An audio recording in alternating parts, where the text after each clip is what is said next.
Assalamualaikum warahmatullahi wabarakatuh. Pada masyarakat Kabupaten Aceh Singkil, kami menghimbau satu, agar masyarakat tetap tenang, jangan panik, tapi tetap waspada. Dua, selalu berdoa, meminta perlindungan kepada Allah Subhanahu wa Ta'ala. Tiga, agar tetap berperilaku hidup bersih dan sehat. Empat, mencuci tangan dengan sabun.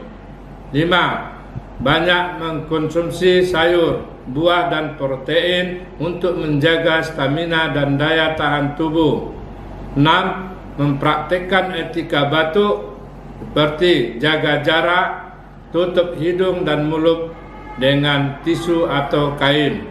7. Jika mengalami demam, batuk, sakit tenggorokan, dan sesak napas, pakai masker, serta segera memeriksakan diri ke fasilitas kesehatan atau melaporkan ke posko corona terdekat. Demikian, terima kasih. Wassalamualaikum warahmatullahi wabarakatuh.